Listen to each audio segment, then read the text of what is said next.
Governor Johnson, it's a pleasure discussing health freedom issues with you this evening. Can you tell us a little bit about your views on health freedom in the FDA? Well, I really believe in free market. I think that the FDA really restricts our choices.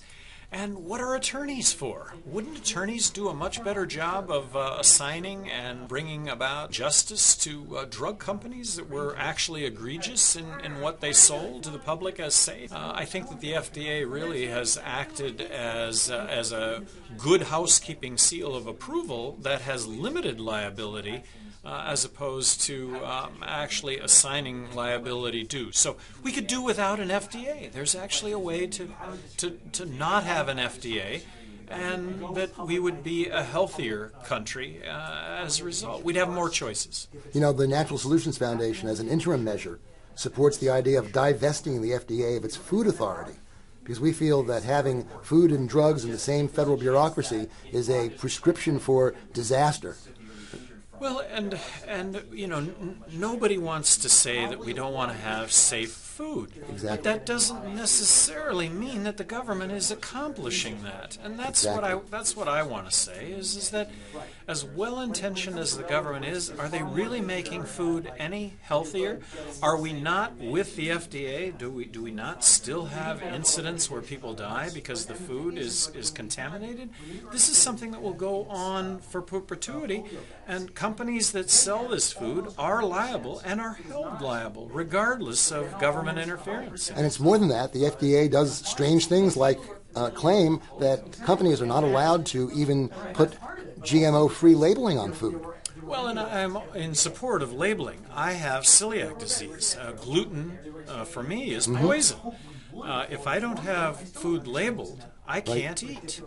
Honest labeling. Honest labeling, and then now you and I as consumers, we make choices. Should the government ban trans fats? No, they shouldn't ban trans fats, but they should require that trans fats prominently appears on labeling. And guess what? Trans fats will go away in our diet because people will not buy food with trans fats. How do you unwind the disaster we're looking at? In my estimation, it's a ship that's sailed. So what I'm providing in the mix, uniquely providing in the mix, is what does free market really mean when it comes to healthcare? And trying to put a face on it.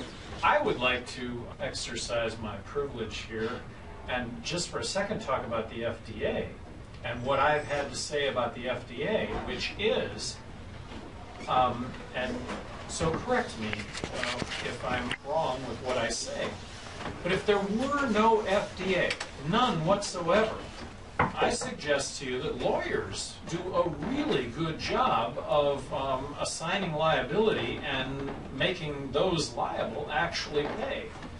And that what you have with the FDA is you have a good housekeeping seal of approval that limits liabilities for bad drugs as opposed to if they didn't exist. There have been a series of cases recently that have done exactly that.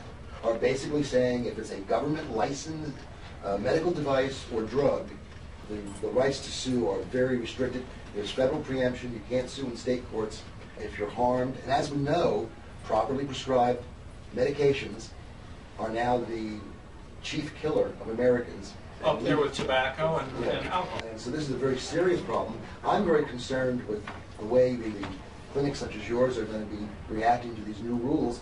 I'm working with 3 groups of Amish people who are forming their own private associations to provide healthcare services. They are very much afraid that the plain people, if they go to the emergency room, will be asked, first question, are your care vaccinations up to date? And that, of course, is a very, very serious problem to a lot of people in this society.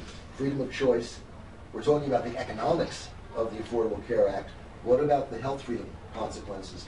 The FDA is already a tremendous burden on our freedom of choice. We discussed earlier how the FDA thinks that they can forbid GMO-free labeling. We're only seeing an increase in federal intervention. And I'm very concerned about that. I'm concerned about, it's almost what is not forbidden shall be mandatory. If instead of the market rationing healthcare, politicians ration healthcare, then if you're supposed to have that treatment, you must have that treatment. there are no choices left anymore. And that's a very serious consequence. So how would you respond to that? One good thing to do would be to divest the FDA of food authority. At one time, back in the 1930s, it might have been logical to have food authority and drug authority in one agency because, of course, in those days, most drugs were food-derived. But today, with coal tar-derived drugs and other sources, there's really no direct link. And indeed, foods are the chief competitors for drugs. Today, under the Orphan Drug Act, physicians are allowed to prescribe medical foods. And so the possibilities of using foods for healing greatly increased. But, you know, one of our goals that we've set in the Natural Solutions Foundation is literally divesting the FDA of food authority. It's been done before. The DEA was cut out of the FDA, and the EPA was cut out of the FDA. And it should be possible to remove that bureaucracy from control of our food supply. So let me simplify the question if I can, and that would be, somebody goes out and sells poison, and people die from the poison. I mean, what's the mechanism that somebody doesn't put poison on the shelf? Well, there's rat poison and label it vitamin E. We don't have an electronic safety administration, but every single one of these, if you buy it on a box, there'll be two marks, UL and CE. One of them is governmental, one's not. The CE is the European Union, their safety. That's governmental. But over here, it's a private coalition of industry dedicated to public safety, Underwriters Laboratories. Well, I mean, it's not entirely, you know, these things don't explode that often. If you could wave a magic wand at the FDA and change it to accommodate this issue, what would it be? Yeah, the FDA doesn't stop the crime. Half of the drugs that the FDA approves are within 5 years of approval either withdrawn from the marketplace due to serious side effects or have their indications. Really? Say that again. Say that again. Half of the drugs the FDA approves. New drugs the FDA approves. What it really means is that the general population is the final experimental subject, if you will. The trouble with when you have a national decision maker, they're going to say, well, this is what is the best for everybody.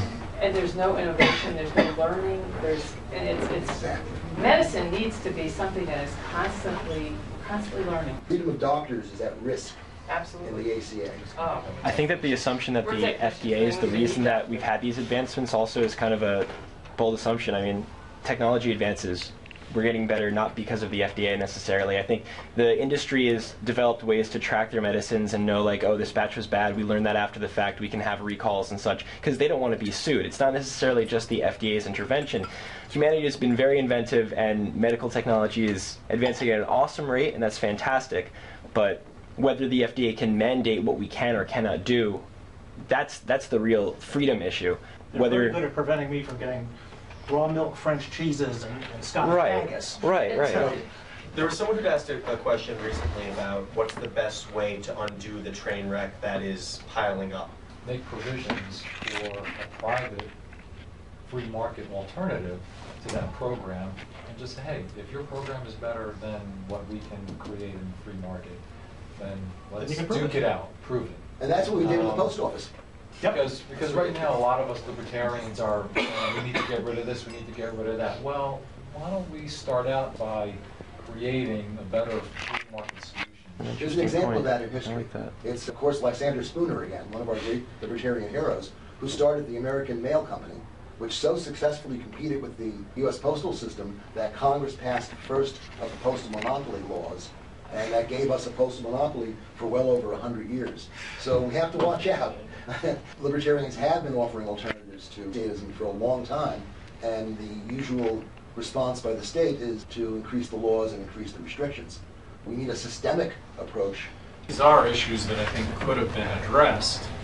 Here's an outcome of President, this happened in Massachusetts, and this is going to be very real. And probably everybody at this table, unless you're on Medicare, you're going to make this analysis. In Massachusetts, everybody gamed the system. They paid the penalty. And because you were guaranteed coverage for injury or illness, you waited until you got injury or illness, and then you signed up.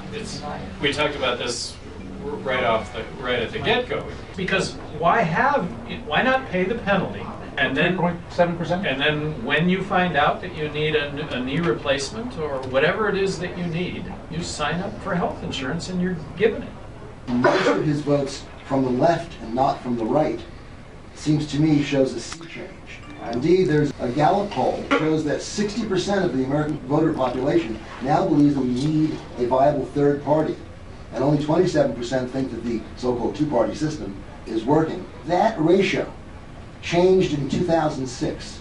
Prior to that, it had always been unthinking support for the two-party duopoly. You were all taught in public school the same thing. We have a two-party system. Why are we the only democracy on the planet with only two parties? I don't know. But anyway, we have a two-party system set up so that there's no real differences in policy. As Carol Quigley wrote a number of years ago in Tragedy and Hope, the purpose is to allow policies to remain unchanged while the voters can throw the rascals out. We need to build on the 60% of the electorate that's willing to make this change. I think it's time to do it. We don't be afraid anymore. Libertarians are going to get elected. That's what's going to happen. Party or not, I think there's only one person who's giving voice to these issues, to talking about rational free market principles, who actually talking about, taking I think you called it a butter knife to government. I really believe in free market. I think that the FDA really restricts our choices. I support a person's right to choose. So when it comes to vaccinations, all right, we should be able to make the decisions as to whether or not we want to vaccinate our kids or not.